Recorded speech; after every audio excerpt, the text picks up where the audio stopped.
माया के इसके पहले के प्रकार समझने के लिए आप हमारे इसके पहले की वीडियो देखें, तभी आप इस वीडियो के रहस्य को समझ पाएंगे। माया का चौथा प्रकार, पेटेंट ऑफिस लॉस इल्यूजन, जिस कारण हम प्राचीन लोगों को प्रिमिटिव समझने की भूल कर रहे हैं। तो अगर एक पल के लिए हम यह समझे कि प्राचीन सभ्यता के लोग उन्नत थे और उनसे हमें कई सारा विज्ञान मिला, तो फिर क्या patent office loss illusion principle के इस प्राकृतिक माया के कारण हमें ऐसा लग रहा है कि हम 100 साल पहले हम मनुष्य ने तंत्रज्ञान में क्रांति की है? पर ऐसा भी हो सकता है कि प्राचीन सभ्यता के लोग किसी इंसान ने किसी चीज की खोज करने पर उसके नाम पर उस खोज की नोंद करने का कोई कार्यालय होता होगा।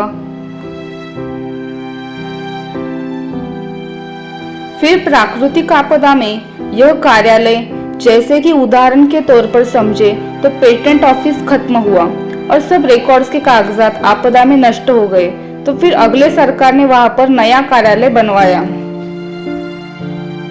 फिर उदाहरण के तौर पर समझे तो जैसे कि किसी वैज्ञानिक ने पेट्रोल की दुचाकी के तंत्रज्ञान में थोड़ा सा बदलाव करके सोलर ऊर्जा पर चलने वाली दुचाकी की खोज की, और फिर प्राकृतिक आपदा के बाद नए कार्यालय में इस वैज्ञानिक के नाम पर इस सोलर ऊर्जा पर चलने वाले बाइक की खोज की नोंद हो गई। और फिर समय चला गया, एक जनरेशन चली गई, फिर अगली जनरेशन के वैज्ञानिक जब इस कार्यालय के रिकॉर्ड्स देखकर यह सोचते होंगे, अभी 100 साल पहले इस वैज्ञानिक ने सोलार पर चलने वाले बाइक की खोज की, मतलब इसके पहले के लोग शायद घोड़ों की मदद से इधर उधर जाते होंगे।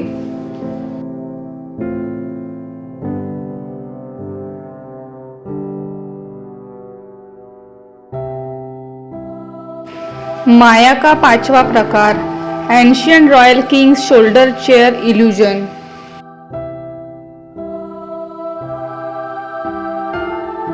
जैसे कि आज ब्रिटिश शाही परिवार के पास खुद के विमान, हेलीकॉप्टर्स है, फिर भी शाही अंदाज में ब्रिटिश राजा रानी को कई बार घोड़े के रथ में बिठाकर लाया जाता है। इसका मतलब यह नहीं कि उनके पास विमान और हेलीकॉप्टर या फिर दूसरा कोई उन्नत वाहन नहीं है। उसी प्रकार प्राचीन सभ्यता अगर उन्नत थी, यह अगर हम एक पल के लिए समझे तो राजा रानी को डोली में बिठाकर शाही अंदाज में लाने की रीत होती होगी। इसका मतलब यह नहीं है कि ऐसे प्राचीन चित्रों को देखकर हम यह समझे कि शायद उनके पास उन्नत वाहन नहीं थे, इसलिए डोली में बिठाकर लाना उनके लिए मजबूरी थी। तो प्राचीन चित्रों में हमें हेलीकॉप्टर, यूएफओ जैसी चीजें भी देखते हैं, तो हो सकता है प्राचीन सभ्यता के लोगों को इस alien androgynous dying and rising authority ने टेक्नोलॉजी दी थी। तो शायद यह भी हो सकता है कि प्राचीन सभ्यता का राजा हेलीकॉप्टर या यूएफओ विमान से उतरकर फिर कार्यक्रम के लिए स्टेज पर शायद राजा रानी को डोली में बिठाकर मानपान के साथ शाही अंदाज में स्टेज पर लेकर जाने की रीत होती होगी।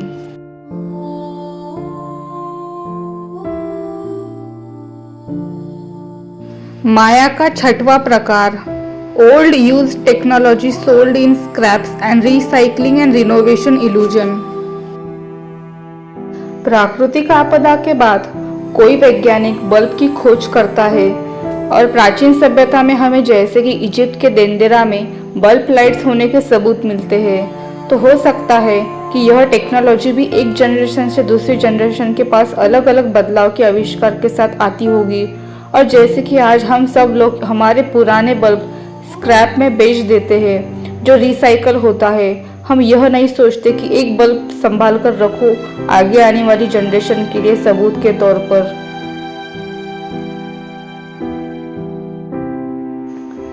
और जब कोई नई टेक्नोलॉजी आती है तो हजारों साल पुराने पैलेसेस, फोर्ट्स, यहाँ पर भी सरकार टूरिस्ट स्पॉट के कारण वहाँ पर नई टेक्नोलॉजी लगाती है। जैसे कि पहले ट्यूबलाइट की सिस्टम थी, उसे स्क्रैप में बेचकर नई लाइट्स लगाए।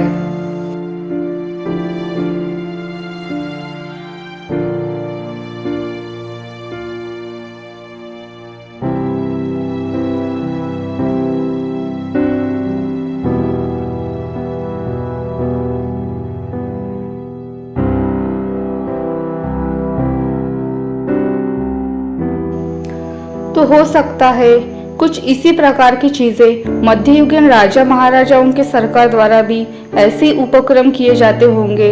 हर कोई पुराने टेक्नोलॉजी को बेचकर नई टेक्नोलॉजी को लगाकर प्राचीन इमारत, पैलेसेस, फोर्ट्स को भी पब्लिक के लिए टूरिस्ट स्पॉट बनाए जाते होंगे। और जितने भी एबंडेंट प्लेसेस होते हैं वहां पर कई सारे लोग घुसकर वहां की चीजें स्क्रैप में बेचकर पैसे कमा लेते हैं। तो ऐसी जगह से भी सबूत खत्म होते हैं। और प्राकृतिक आपदा में कोई टेक्नोलॉजी नष्ट होने के बाद फिर से उसका आविष्कार होने तक लोगों को प्रिमिटिव शैली में जीवन बिताना पड़ता होगा।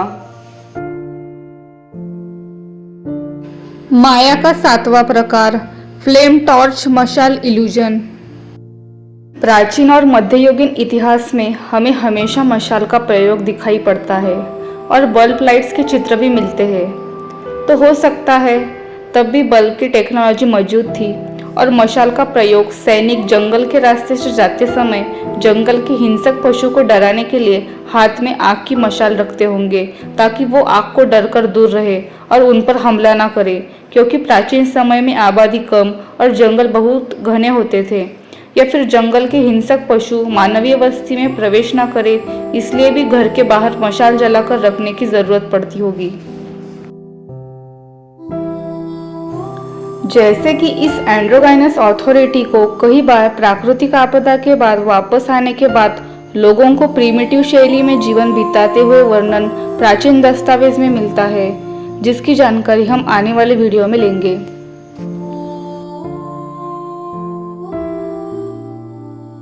जैसे कि एंड्रोगाइनस फुंगशी और एंड्रोगाइनस ओसायरस के आने के पहले लोगों को प्रिमिटिव शैली में जीवन बिताते हुए वर्णन है, जिसके बाद इस एलियन एंड्रोगाइनस अथॉरिटी ने आकर उन लोगों को सभ्यता का ज्ञान जैसे कि आर्किटेक्चर, मैथमेटिक्स, शहर निर्माण, जहाज निर्माण, metallurgy, monogamous marriage, cooking, medicine इत्यादि का ज्ञान दिया।